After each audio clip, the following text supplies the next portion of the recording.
जय माता दी दोस्तों, कैसे हैं आप सब। उम्मीद करते हैं कि आप सब अच्छे होंगे। चलिए आज जो है हमारा एक टॉपिक है जिसका नाम है हमारा ग्रह पृथ्वी। ठीक है, इसके पहले में हम लोग जो है बुध और शुक्र के बारे में जान चुके हैं। आज हम लोग पृथ्वी के बारे में जानेंगे। तो आइए हम लोग स्टार्ट करते हैं, पृथ्वी के बारे में जानते हैं। देखिए हमारा ग्रह जो है ना वह पृथ्वी है, क्योंकि जो हम लोग पृथ्वी पर आते हैं तो यह हमारा क्या हुआ, ग्रह हुआ। और इसको हम लोग जो है हम अपना घर भी बोल सकते हैं। तो हमारा घर जो है वह भी क्या हो जाएगा, तो पृथ्वी हो जाएगा। पृथ्वी को हम अपना घर बोल सकते हैं ना, तो हमारा घर क्या हो जाएगा, पृथ्वी हो जाएगा। अब बात करते हैं पृथ्वी जो है, पहले बात आइए करते हैं। पृथ्वी जो है अपने अक्ष पर 23.5 डिग्री झुकी हुई है। पृथ्वी जो है अपने अक्ष पर कितना झुकी हुई है, 23.5 डिग्री। ठीक है, ध्यान दीजिएगा। पृथ्वी अपने अक्ष पर 23.5 डिग्री झुकी हुई है। ठीक है, कितना झुकी है, 23.5 डिग्री झुकी है। अब देखिए पृथ्वी जो है 23.5 डिग्री जो है अपने अक्ष पर झुकी है, जिसके कारण इसकी वार्षिक गति जो होते हैं, जिसके कारण इसमें ऋतु परिवर्तन होते हैं। ठीक है, ये पृथ्वी के अपने अक्ष पर झुके रहने के कारण इसमें क्या होती है, ऋतु में परिवर्तन होता है। यानी जो हम लोग जो देखते हैं ऋतु में जो परिवर्तन होता है, ग्रीष्म ऋतु, शरद ऋतु, ये जो ऋतुएं बदलती है वह किसके कारण बदलती है, तो वह जो बदलती है पृथ्वी के अपने अक्ष पर झुकाव के कारण और प्लस जो है वार्षिक गति के कारण। वह ऋतुएं परिवर्तन किसके कारण होती है, पृथ्वी को। ठीक है, पृथ्वी को अपने अक्ष पर झुके रहने के कारण। ठीक है, यानी झुके रहने के कारण। ठीक है, अपने अक्ष पर झुके यानी झुकाव के कारण आप कह सकते हो, झुकाव। अब प्लस जो है वार्षिक गति के कारण, प्लस क्या, वार्षिक गति के कारण क्या होता है, तो ये दोनों मिलकर जो है वार्षिक गति के कारण, ठीक है, ये क्या होता है, ऋतु परिवर्तन होता है। क्या होता है, ऋतु, ठीक है, परिवर्तन होता है। क्या होता है, ऋतु परिवर्तन। यानी जो हम लोग देखते हैं ग्रीष्म ऋतु, शरद ऋतु, ठीक है, वर्षा ऋतु, ये सब जो है परिवर्तन किसके कारण होता है, तो पृथ्वी के अपने अक्ष पर झुकाव के कारण और प्लस वार्षिक गति के कारण ये क्या होते हैं, ऋतु परिवर्तन होते हैं। अगर हम बात कर लेते हैं कि पृथ्वी जो है सूरज की एक परिक्रमा करने में कितना समय लगाती है। ठीक है, तो अगर हम बात कर लेते हैं कि पृथ्वी जो है सूरज के पहले चारों ओर चक्कर लगाती है और सूरज के चारों ओर चक्कर लगाएगी, तो यह जो है 365 दिन, ठीक है, 365 दिन 5 घंटे 48 मिनट 46 सेकेंड का समय लेती है। सूरज के चारों ओर चक्कर लगाने में यह पृथ्वी इतना दिन लेती है। कितना लेती है, सूरज का एक चक्कर लगाने में ना पृथ्वी जो है सूर्य का एक चक्कर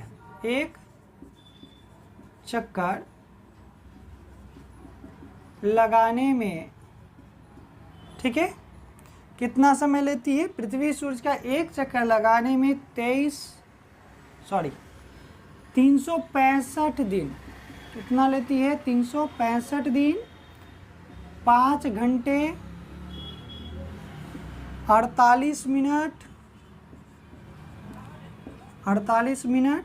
46 सेकेंड, ये इतना समय लेती है पृथ्वी। ठीक है, लगाने में इतना समय लेती है। ठीक है, चलिए ध्यान दीजिएगा कि पृथ्वी क्या करती है, सूरज का एक चक्कर लगाने में कितना समय लेती है, 365 दिन 5 घंटे 48 मिनट 46 सेकेंड का समय लेती है।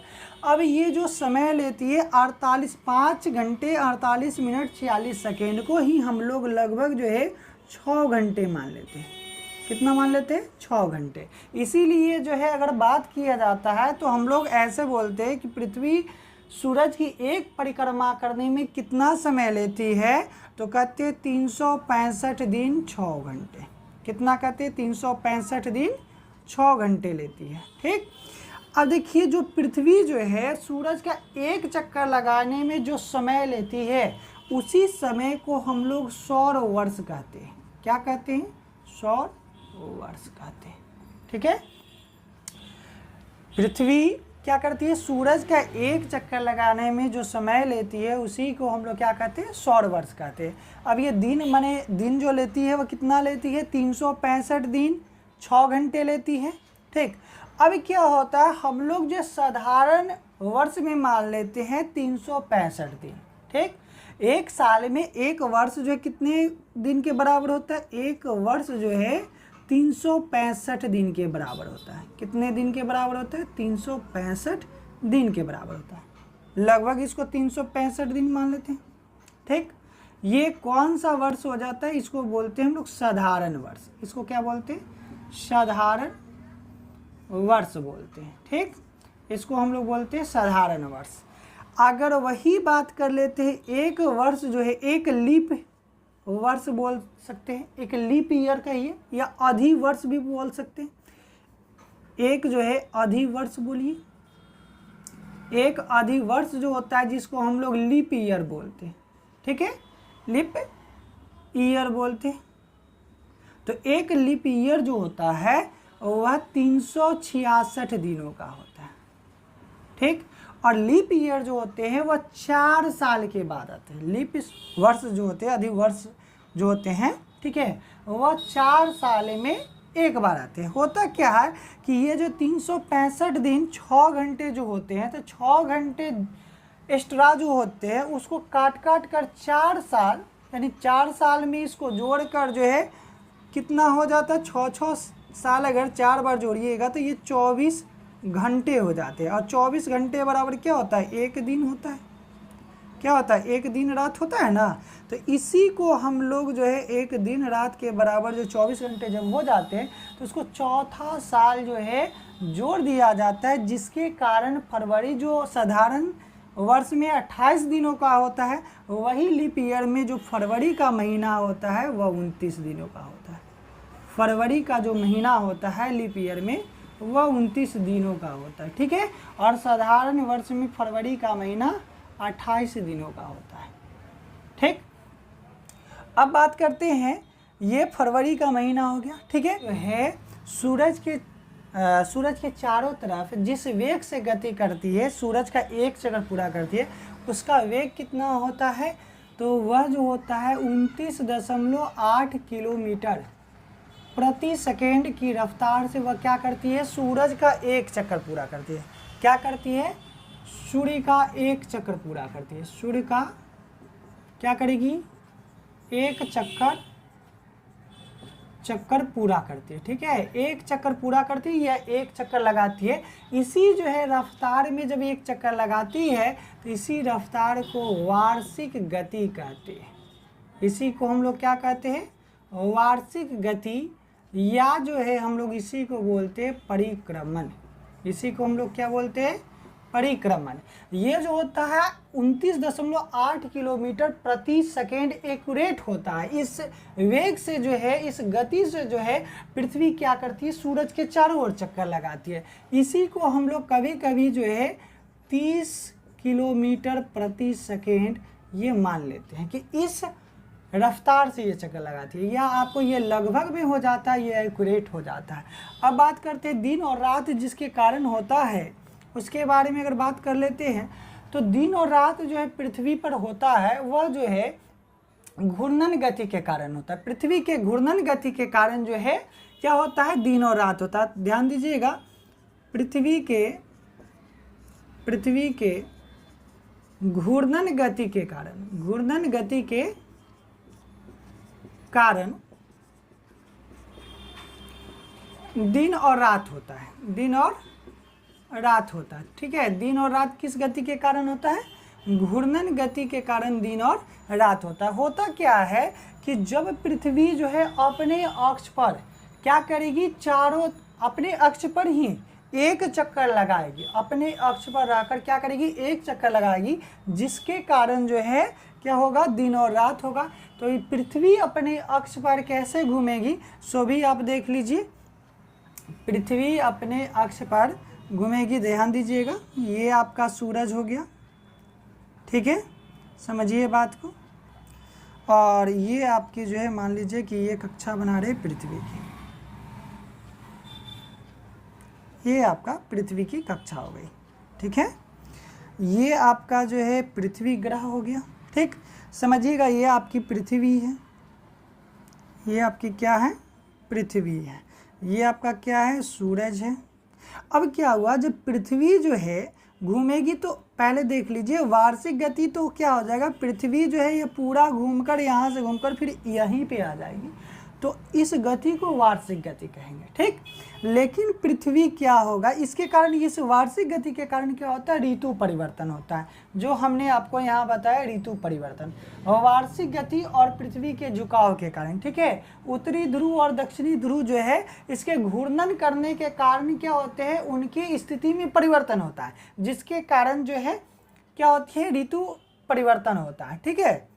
ऋतु में परिवर्तन होता है। कभी आप लोग देखिएगा कि उत्तरी ध्रुव में गर्मी का समय है, तो जिस समय जो उत्तरी ध्रुव में गर्मी होगा उस समय जो है दक्षिणी ध्रुव में ठंडी होगी, यानी जस्ट उल्टा काम होता है। अगर मान लीजिए कि उत्तरी ध्रुव में सर्दी का समय, ठंडा का दिन है, तो दक्षिणी ध्रुव में क्या होगा, गर्मी का दिन है।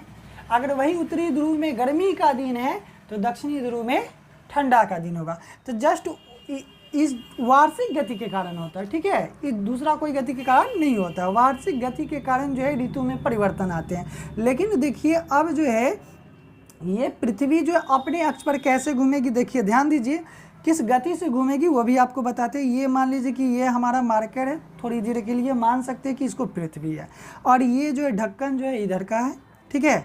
ये एक सिरा जो है इधर है और एक सिरा इधर है। तो अगर हम अपने इसके अक्ष पर कहते कि घूमो, तो ये अपने अक्ष पर ऐसे घूमेगी आधा, और फिर अपने अक्ष पर ऐसे घूमेगी, ठीक, समझिएगा बात को। अपने अक्ष पर पहले क्या थी, यहाँ पे थी, ठीक, ये मार्कर आपका यहाँ पे है। अपने अक्ष पर घूमने के लिए कहा गया तो ये ऐसे गई और ऐसे ऐसे करके जो फिर ये अपने अक्ष पर दूसरा आ गया। तो फिर जब अपने अक्ष पर एक चक्कर जो पूरा करता है, ठीक है, तो इसी को घूर्णन काल कहते हैं, इसी को घूर्णन गति कहते हैं। पृथ्वी आपको चक्कर लगाएगी, इसी घूर्णन गति अपने अक्ष पर करेगी और साथ साथ जो है कक्षीय गति भी करेगी, ठीक, समझिएगा बात को। ये अपने अक्ष पर घूर्णन करते करते करते करते आगे बढ़ती है, ठीक। अपने अक्ष पर ये क्या करेगी, घूर्णन करेगी, ऐसे करके घूर्णन करते हुए आगे बढ़ेगी, ठीक। जिस प्रकार एक आपको उदाहरण अगर समझ में आ जाए तो बहुत अच्छी, लट्टू तो देखते हैं, तो लट्टू क्या करता है, नाचते रहता और आगे बढ़ते रहता है। ठीक उसी प्रकार जो ये पृथ्वी है नाचेगी अपने अक्ष पर और आगे बढ़ते रहेगी। तो उसी प्रकार जो है इस जो अपने अक्ष पर जिस प्रकार नाच कर आगे बढ़ेगी, उसी गति को हम लोग घूर्णन गति कहेंगे। कौन सी गति कहेंगे, घूर्णन गति। और घूर्णन गति के कारण क्या होता है, दिन और रात होता है। अब ये जो घूर्णन गति होगा इसका चाल तो होगा, तो पृथ्वी अपने अक्ष पर, ठीक है, क्या करती है, पृथ्वी अपने अक्ष पर, अपने अक्ष पर, ठीक, पृथ्वी अपने अक्ष पर जो घूर्णन करती है, ठीक, जो घूर्णन करेगी वह जो है किस रफ्तार से करेगी, चाल से करेगी, तो वह करेगी 1610 किलोमीटर प्रति घंटे की चाल से करेगी, यानी 1610 किलोमीटर प्रति घंटे की जो है रफ्तार से ये अपने अक्ष पर क्या करेगी, घूमेगी। और इसी के कारण क्या होगा, दिन और रात होगा। दूसरी बात, हम लोग जो है देखते हैं कि सुबह जो है सूरज जो है पूरब में निकला, शाम को पश्चिम में डूब जाता है। सूरज की गति क्या देखते हैं, पूरब में निकलता और पश्चिम में चला जाता है। लेकिन हम क्या कह रहे हैं कि यहाँ तो सूरज एक जगह स्थिर है, तो फिर ये पश्चिम में जाएगा कैसे। तो देखिए पृथ्वी अपने अक्ष पर जब घूमती है तो ये अपने अक्ष पर जो है, पृथ्वी अपने अक्ष पर पश्चिम से पूरब की ओर घूमती है। पश्चिम से कहाँ घूमेगी, पूरब की ओर घूमेगी, ठीक है, पश्चिम से पूर्व की ओर घूमेगी, जिसके कारण क्या होता है, हमें जो है सूर्य जो है पूरब से पश्चिम की ओर जाता हुआ दिखाई देता है। इसका भी उदाहरण समझ लीजिए। क्यों? क्योंकि अगर जो है कोई चीज़, जैसे जो है कोई चीज़ अगर पूरब से अगर पश्चिम की तरफ कोई चीज़ जा रही है, तो जो स्थिर वस्तु होगी वह लगेगा कि पूरब की तरफ वो तेज़ी से आ रही है। जस्ट एक और इमेजिन कीजिए कि हम लोग जब जो है कहीं गाड़ी से, बस से यात्रा करते हैं, तो उसमें क्या होते हैं, हम लोग बैठे होते हैं गाड़ी में, और गाड़ी क्या होती है, गतिशील होती है, यानी चलती है, और बाहर वाले जो दुकान होते हैं, मकान होते हैं, वह स्थिर रहते हैं। लेकिन क्या होता है, हम क्या देखते हैं, अपने जो है गाड़ी की खिड़कियाँ जो होती है, खिड़कियों से जब देखते हैं तो लगता है कि वह वस्तु जो है तेज़ी से पीछे भाग रही है।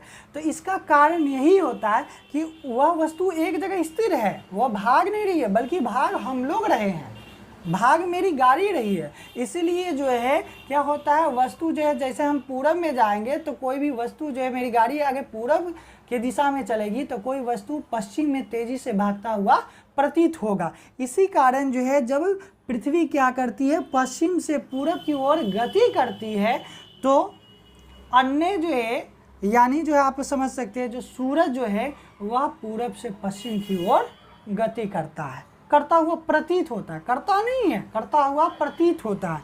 यानी जब पृथ्वी पश्चिम से पूरब की ओर आएगी तो सूरज क्या दिखाई देगा कि पूरब से पश्चिम की ओर जा रहा है। ठीक है, यहाँ तक तो कोई दिक्कत नहीं होगा। अब पृथ्वी का एक जो है उपग्रह है जिसका नाम है चंद्रमा। पृथ्वी का एक उपग्रह है जिसका नाम क्या है, चंद्रमा। और ये चंद्रमा जो है, यहाँ से पृथ्वी से जो है इसकी जो दूरी जो देख लिया जाए, चंद्रमा की अगर पृथ्वी से अगर दूरी देख लिया जाए, यहाँ पे देख लेते हैं थोड़ी सी, ठीक, चंद्रमा से पृथ्वी से चंद्रमा की दूरी अगर देख लिया जाए तो ये है 3,84,400 किलोमीटर। ठीक है, सूरज जो है, पृथ्वी से चंद्रमा की जो दूरी जो है वह कितनी है, 3,84,000 किलोमीटर है। ठीक है, अगर बात कर लेते हैं उसके बाद भी, यहाँ देखिए पृथ्वी से चंद्रमा की तो दूरी देख लिए। अब पृथ्वी से सूरज की दूरी देख लीजिए। पृथ्वी से सूर्य कितना दूर होगा, पृथ्वी से सूरज की दूरी देख लीजिए, यहाँ पे लिख देते हैं, ऐसे लिखिए, पृथ्वी से सूर्य की दूरी, तो लगभग जो है कहा जाता है पृथ्वी से सूरज की जो दूरी है 15 करोड़, लगभग जो है 15 करोड़ किलोमीटर है। पृथ्वी से सूरज की दूरी कितनी है, लगभग 15 करोड़ किलोमीटर है। देखिए उसके बाद जो है पृथ्वी से जो है सूरज की दूरी कितनी है, 15 करोड़ किलोमीटर दूरी है। ठीक है, अब इसके बाद अगर हम लोग बात करते हैं तो पृथ्वी को नीला ग्रह भी कहा जाता है। पृथ्वी को क्या कहा जाता है, नीला ग्रह कहा जाता है। पृथ्वी को, एक मिनट, संभवतः शायद दिखाई ना दे, पृथ्वी को नीला ग्रह कहा जाता है, नीला ग्रह भी कहा जाता है। पृथ्वी को क्या कहा जाता है, नीला ग्रह। ठीक है, पृथ्वी को क्या कहा जाएगा, नीला ग्रह भी कहा जाता है। कारण क्या है कि यहाँ पे जो है पृथ्वी पर जो है 2/3 भाग में जो है जल है। यानी हम बात कर रहे हैं कि अधिकांश भाग में, पृथ्वी के अधिकांश भाग में क्या है, जल है। 71% भाग में आप देखिएगा तो जल है। 3 भाग में से 2 भाग में जल है, जिसके कारण क्या होता है कि नीले रंग के प्रकाश का परावर्तन जो है सबसे ज़्यादा होता है। कौन से रंग का, तो नीले रंग का प्रकाश का परावर्तन, नीले रंग का परावर्तन जो होता है, परावर्तन जो होगा वो सबसे ज़्यादा होगा। नीले रंग का परावर्तन क्या होगा, सबसे ज़्यादा होगा, जिसके कारण जिसके कारण जो है अंतरिक्ष से देखने पर पृथ्वी कैसी दिखाई देती है, तो नीली। ठीक है, इसीलिए जो है पृथ्वी को क्या कहा जाता है, नीला ग्रह कहा जाता है। ऐसे हम लोग जानते हैं कि 71% भाग पर जल है, ठीक। और 29% भाग पर जो है हमारा जो है थल है या स्थल है, जिसे कह सकते हैं स्थल है। और इसी स्थल पर 29% भाग में ही जो है पठार है, पहाड़ है और मैदान है, और मैदानी भाग है जिसको मैदान बोलते हैं। ठीक, इसी 29% भाग में ही सारे चीज़ उपस्थित है।